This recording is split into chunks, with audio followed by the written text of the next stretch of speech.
Welcome to another episode of Kicking Tables. I am Sean. This is my co-host Tico, and today we have with us Curt Covert and Chris McMahon, who are involved in The Night Cage. Chris, no, this is your first game you're developing, and it's out now on Kickstarter. How does it feel to finally see a game you've developed out on Kickstarter? I think obviously it feels, terrific, right? Me and my co-designers all come from an advertising background, so we're very used to seeing our work out in the world for our clients. But this is something that feels way more personal than that. So see something that was sort of an entirely decisions that we made, or we made in collaboration with people who are, our partners in it, rather than done on someone else's behalf. So this has been really exciting to see something like that kind of come out, and also to see people really excited about it. Yeah. It's sort of one of those things that you make a game that you hope is good and you feel good about it, and then see other people respond to it in exactly that same way it never gets old. That's awesome. Now, and honestly, the same thing for me, because when I first started, I also come from a marketing background, so I had that same feeling of having put creative stuff out there and have it in the world. But honestly, that's why I started my board game company, was because I wanted something that was kind of my baby. And even when I adopt projects, like I have in this case, they become equally my children. And it's just super exciting to see people respond to them. Yeah. That's awesome. So before we get too far into the history of the game and all that, why don't you, either one of you, give us, what's the elevator pitch for The Night Cage? What is the game? Sure. So The Night Cage is a cooperative tile placement game. You and your co-players wake up in a maze of complete darkness with only a single candle, and that candle only illuminates a small area around where you are in the maze. So when you explore, you get to draw new tiles for what you reveal, but the twist is that anything that's beyond the range of your light gets swallowed by darkness. So if you go back to where you came, those tiles aren't there anymore. You're going to have to draw all new tiles and have a whole new maze as you explore. So you're constantly making and unmaking the maze as a team while you're exploring to find keys so you can unlock a gate and all hopefully escape. And so it's I'm going to build on that, because I think it's a lot more than that as well. What these guys seldom really talk about is the true creep factor of the game. There is a visceral feeling about this game. When you play it, you feel like you are in an endless purgatory of darkness, crawling along on your belly, not sure what's around each corner. Like, as that candle starts projecting light down the next corridor, what is it? And people always talk about, their palms get sweaty while they play, and they're nervous about what they're going to discover when, and will they get out. What I love about this game is the way it makes you feel, the way it immerses you in this world. And it's, I think, equal to the mental puzzle challenge of the game. There is this great collaborative feel of, will we get out? And that's what I think really drives people's enjoyment of it. Well, there's also other mechanics that as you're going through the game, there are perils. Chris, can you talk about what are some of the perils players are going to come across in The Night Cage? Sure. So, obviously, there's pits that kind of collapse as the maze kind of falls around you. You also encounter monsters that don't attack you physically, but they attack the light that you're carrying. And so everyone's playing with a shared stack of tiles that represents your entire light that burns down over the course of the game. And getting hit by a monster takes away that collective potential light for everybody. And when that happens, you can lose things that you need, like keys to the gates to escape.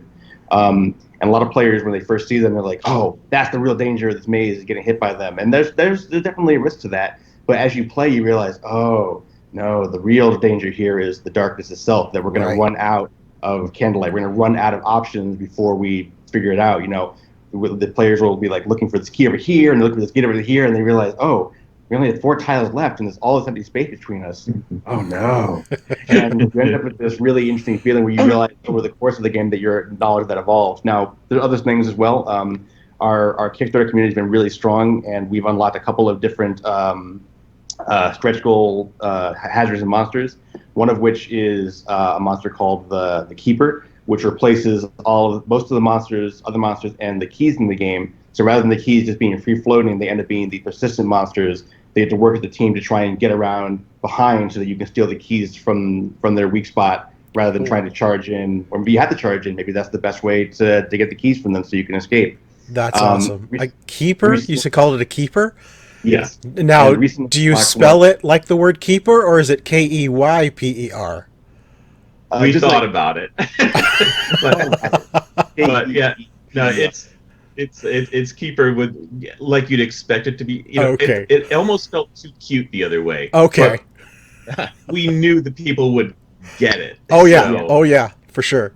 And one of my favorite monsters that we added is something called the Pit Fiend. And it seems like kind of innocuous. It doesn't actually like attack anybody. It seems like, oh, okay. And then you realize what happens when you put it on the board. Most things happen orthogonally, things that are directly, left, right, up, or down from where you are. But the Pit Fiend, everything in a diagonal from it becomes a pit immediately. Ooh. And so, like, that's not necessarily bad. Going into pits can be a way to get around the space very, very quickly based on the way, what you're trying to accomplish. But all of a sudden, having all these tiles turn into pits, maybe tiles that were keys, tiles that were gates, tiles that people were standing on, suddenly the whole space is just transformed in an instant by it. It's really, really exciting. I was telling Curt this, that you've been watching some of the people who've been playing live streams who can get excited about this, and like when they encounter some of these monsters, I'm just like sitting on the couch just cackling, watching the horrible things happen to the players, because you're right, it is a very evocative game. Like all these mechanics speak to this thing of this feeling of being trapped. So what was your inspiration behind the theme for this game and the actual gameplay, and kind of which one came first, the gameplay or the theme? We got very fortunate that we found kind of them at the same time. We had the idea of a solipsistic maze, something that only exists when you're looking at it, and it played really quickly into the idea of darkness and light as a way to express that as part of the mechanics. And like most good ideas in advertising, it came over like a long lunch. We were all worked at the same place, and we were just we had lunch together, and we kind of had this idea, and they kind of all came together at the same time. And the nice thing about working with with board game ideas is that a lot of times if you have like an idea for like a script, you're kind of like, oh well, we'll have to get actors or whatever, or we'll have to, or if you're working on like a video game, you get like, okay, we'll have to find some developers and those kind of things. But a board game is basically just some rules you wrote down in some cardboard that you have on a table. So like we were able to get like a working prototype done within a couple days. Wow. And we started playing it, and we realized like, oh, there's like a game here. Yeah, there's plenty of stuff that we want to fix, but like we could tell like right away that we kind of found an idea that spoke to us and that we had the legs to go a distance. That's awesome. Yeah, and that candlelight mechanic that he's talking about, when people get up from playing the game, that is what people are talking about. That's what makes the gameplay really unique and innovative. Not so much that as you move forward, you light new tiles and explore more of the maze, but the fact that not just do the tiles go dark behind you, but that they're removed completely from the board, and if you retrace your steps, the labyrinth is completely different. Right. That is something that puts people right over the top, and they're like, "Oh my God, this game!" And so I think one thing to have the idea, but what that mechanic actually means in terms of the feel and the personality of this game, that I think was the real genius of this game. How did the gameplay evolve and change as you started playtesting it? Like, is it essentially the same game you started with, or does it feel different than the first day you thought of it? At its core, it has not really changed that much, and its feel has not really changed that much. Has not changed that much either. But lots of things around it have changed. So, for example, when we started out, the risk of the monster with the players could be killed, for example. That was quite a while ago. But we decided that in a cooperative game, we wanted to make sure that you got to stay in it the entire time. And actually, we ended up with a much better penalty, which is that you basically not just you don't get hurt, but everyone gets hurt at the same time, which works way, way better. It used to be that, like, for example, keys would appear on like kind of a dead end tile, so you just go onto it. But then it felt like you were just using 2 turns to get that key, where like nothing happens because you wouldn't draw anything new. So we changed that so that once you get the key, now all these options have opened up. So it keeps the pace of the game going. So like lots of little things, and we've played we were trying to count this. We were thinking about this. I think we probably played between us something like, like 1,200 rounds of this game or something like that. Wow. Like between the co-designers and Curt adding his own kind of thing to that. So we've stayed very, very involved with a huge range of play testers to try and get as much knowledge as possible. And it's just, it's continually built on that. But that core has not changed, but lots and lots of things have evolved and come into the process as we've worked on it. 1,200 rounds of playing this game. How often do you actually win as a team?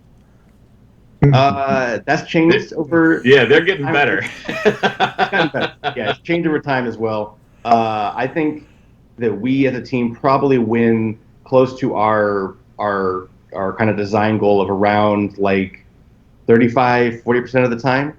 Wow. It's a punishing game. A co-op game we feel should be challenging, and it should ask you to kind of come back to it and not feel like it's just like you just have it solved or cracked and you're not going to be able to get into it. I've probably played this game more than I've played any other game ever, and it still surprises me, and I still find new things in it, and it's still exciting to see how things unfold with it. And you're the designer. Yeah, you'd think I would be just completely sick and done with it, but honestly, a big part of that also is getting the chance to play with lots of different people and see their energy. Curt mentioned that people get this like eye-opening moment when they're playing it, and like it happens so consistently that people like connect with it. So it really keeps the energy and enthusiasm for it super, super high. Was it always a co-op game right from the start? Yes, yeah, it was. Okay. We people have suggested we've kind of toyed with the idea of a competitive approach to this, but the reality is that it just works so strongly thematically as a co-op. And also, we felt that there was sort of like we wanted to see more co-op games like this, right? A lot of games that have like this kind of darker, more, I guess I would say more like adult theme because it's sort of abstract in a way, and it has sort of like existential horror kind of quality to it. A lot of those games tend to be competitive, or a lot of those games feel like they have to be something kind of cutthroat, more in line with the things that Curt normally keeps in his library. But we thought there was an opening there to have something that you could play, especially if when you're playing like a game night with people who are trying to kind of figure out what's the bigger world of board games, right? A lot of these games are competitive, and it can be hard to onboard someone into a game you're having to explain their side and play your side of it as well, which can be a great experience. But we wanted to have an opportunity to do something a little bit different with that, and we've kind of kept that as a design goal from the beginning. Now, you brought up Curt and Smirk Dagger Games. Now, Curt, I understand this is the first co-op game you're going to have in your repertoire of games. Now, you're the publisher of the Night Cage, is that correct? That is correct. That's your role here. So what made you want to publish a co-op game when that's not usual repertoire? Well, right. So even 3 years ago, it would have been impossible because for 14 years I did nothing but highly interactive backstabbing games. So Tico would die in all your games because everyone backstabs Tico. I die a lot in these games, so yeah. It's okay. I'm used to it. But 3 years ago, 3.5 years ago, when I went full time, I realized that I need to broaden my shoulders. Certainly I love my games, but not everyone loves backstabbing games, and I needed to just offer some more options. But it was also really important to me to have a certain type of game that I still represented. And the reason I originally loved backstabbing games so much is because I really like when games deeply immerse you, emotionally involve you. And when you play a backstabbing game, you're like shaking your fist, you're cursing your friends, like the level of interaction there, like that's what I loved. So since I opened Smirk and Laughter Games as like the subdivision of my company, I've been able to do these really heartwarming storytelling games, raucous party games, things that are still emotionally evocative, even though they don't have the backstab. Now, I never thought I would do a co-op because I personally don't love a lot of them. And a lot of that is because a lot of them are pretty susceptible to quarterbacking, and I don't feel like feeling like a pawn in a game. I want to actually play the game. Right. Yep. As in what you mean is there's usually someone who just takes over. Yes, exactly. Yeah, and we've all experienced that for sure. Yeah, and quite often that's because a lot of co-ops are very mathematical. If you really grasp the system of the game, someone who really understands that deep knowledge of the game, he's like, if you don't do this move, why are we even playing? Right. So that's what happens. Yep. But so I first got exposed to this game because I was a judge in the initial round of the Ion Awards. Now, these guys had submitted their design to a number of design competitions, and they placed or won a good number of them. I think like 5, 6 of them you guys got noted on. Yeah. So in any case, I was a judge in the early round, but I couldn't go out to Salt Lake to be a final judge. But I saw their video and their presentation, and I just got swept up by the theme of the game. And I was like, man, if this plays anywhere close to as cool as this presentation is, I'm in. And I actually tried to contact them through the contest, but I'm not sure they actually saw my overture. But then it was it last year Gen Con, the year before? They approached me at Gen Con, and I was like, oh my god, yeah, I know you guys. Yeah, let's sit and play it. Let's get a time. So we went and played it during the show, and yeah, I just absolutely loved it. There wasn't quarterbacking. There was lots of emotional, evocative stuff going on. I felt like I was in the world of the game. Right. And that's what gets me up in the morning to go and make games. So it was absolutely a game that I was interested in, and I think we went almost immediately to discussions about how we can make that happen. So. That's awesome. Now, what are the once Kickstarter's done, you get the game out there, what are the retail plans? This will be in retail elsewhere? Yeah, it sure will be. Yeah, it'll be in retail worldwide. Oh, excellent. Good, because we're in Canada, so we definitely want to see it come here. Yep, absolutely. And we will very likely, especially since it's really kind of popped up on the radar through the Kickstarter, very likely it'll receive some language editions. Okay. But we don't have any of those contracts worked out yet. Excellent. And we'll also bring it into a digital arena. Certainly, these guys were amazing. I actually had never really dabbled in Tabletop Simulator, but Chris and the team said, "Hey, listen, we've got a copy of it already up and live. If you want to do some more playtesting with us." I'm like, "Oh yeah, how does this thing work?" And very carefully. Well, yeah, but I tell you what, it's a gorgeous version of it. I mean, as a board game mod on TTS, it's gorgeous, and it really gives you the full experience of the game. So, given that, actually, I just announced a new stretch goal. The backers are going to have access to that digital version of the game until they actually get the physical copy. That's great. And I think sometime thereafter we'll probably be up on Tabletopia, so other people can, who are not backers can now, engage in the game that way too. Let's talk about the stretch goals for just a minute, because I know one of the ones that I was excited about that you just passed was the metal keys. So, Chris, you mentioned that the objective is to get the keys and get out. Each player needs to have a key. And now you've upgraded those keys to actual physical metal keys. That's pretty awesome. What are your thoughts on reaching these goals? And do you have plans for many, many more stretch goals? What are you don't have to say what they are, but do you have plans for more coming up?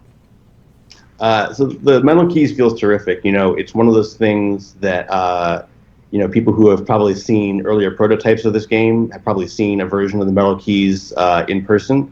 It's something we always hoped we'd be able to include in the final version of it, and so it feels really good to feel like that's kind of come together. Like, it really adds a little bit of tactility to have the metal keys there, on the board or in your hand. It really does add something to it. And of course, because we're so interested in the whole experience of it, having that piece come to life has been really, really exciting.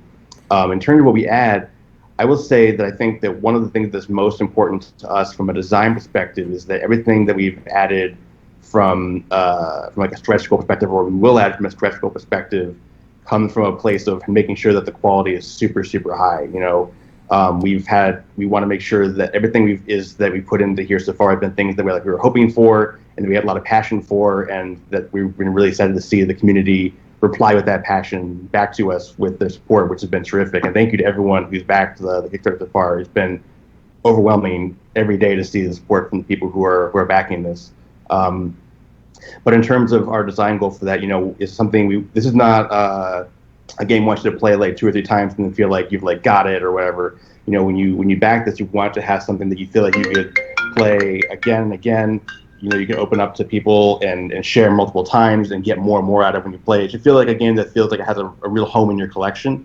And so we want to make sure that everything we add to it reinforces that idea, that it feels like you're getting something that has real staying power. Right. Now, on that point, do you see a future of this? Do you see expansions, or do you feel like this is a one-shot? This is the game itself, and we're done? Or do you see a future where there might be new additions to the game later on? So I think it really depends on how after the Kickstarter, once it releases, obviously, yes. How does the market really react to it? And if it continues to generate the kind of excitement that we've seen already, then yes, I think it's very likely that the team and I will work on the what's next, and whether that's an expansion, whether that is a cousin product where it develops the same kind of ideas but it's a different standalone game. I think that's the kind of thing that we have to figure out through development. It's not like we've got stuff waiting in the wings, sure, that we're holding back. If anything, I'm like the one in the background kind of pushing on a couple pieces. What else can we put in here, guys? Right. So. I mean, there's always, even as Chris, as a developer, you're probably already got ideas for stuff you wish you had done already, but it's probably too late now. I mean, as someone who develops things, I know that's always, how do I make this better? How do I improve on it? So, my natural course is, expansions. But, guys, congratulations on obviously meeting your goal on Kickstarter. How long did it take to actually hit the goal? 90 minutes. What? Wow. That is crazy. Yeah. That is fantastic. Yeah. I just discovered this game just a few days ago when I contacted you, and I immediately backed it. I will tell you right now, I was very, very surprised and happy to see that the tier levels are not astronomically expensive like other games. The all-in pledge in US dollars is $49. Correct. For the all-in. I mean, that's a typical price of a game in the store. And yet that's the all-in pledge, and I'm like, that's fantastic. A lot of games these days, when you get the all-in, you're talking $120 to $150. Correct. So just kudos to you for keeping the price very reasonable. I thought that was fantastic. And to me, it was a no-brainer. I am definitely backing this at the all-in pledge. I mean, that's just a no-brainer. Even in Canadian funds, that's only $65, which is still cheaper than a game in the store. Well, and honestly, it's very easy to add a whole lot of bells and whistles to games and overproduce them. And especially so on Kickstarter. But there is so much going on with this game that is so apart from whether or not the pieces are cardboard or anything else. I mean, it's just one of those games, and so yeah, we wanted to make sure that it was an approachable game. The other thing is this game. This game is not like an uber heavy game. Really, anyone can come into this game as any level of gamer. So it's not just going to satisfy gamers themselves, but it's going to be a really nice gateway to bring people into the hobby too, I think. Right. So for that reason, you also want the price point to be attractive. But I will say, I am going to drop something here because since things have been going extremely well, and because we have gotten a lot of fan input from the backers, like, why, you got this cool acrylic tile holder. Well, why wouldn't you have like a whole acrylic tile set, like really deluxify it? Why wouldn't you have a neoprene mat to like play it on? Everybody wants everything. Right. They're like, we want little minis of the guys crawling through, and like, what if the keys look even like more like the illustration? We have absolutely heard everyone's desires and wants for this game. Honestly, we would love to own that version of the game too. Though it won't ever be like the retail version of the game. But there may be an announcement coming Monday or Tuesday about some additional bells and whistles to deluxify your game. So, get in on that all-in pledge now. well, you can always take it up a notch. So that's right. You can change on the fly. That's all right. Well, gentlemen, congratulations on being such a successful Kickstarter. The game looks amazing. I cannot wait to have it in my hands. And when will I have it in my hands as a Kickstarter backer? So on the Kickstarter, we actually put down a goal of having it in January at some point. Okay. Could it stretch into February? I think, yeah, given the state of the world, that's always going to be a possibility. But we're certainly shooting for the beginning of next year. That's fantastic, because most Kickstarters are like a year out or more.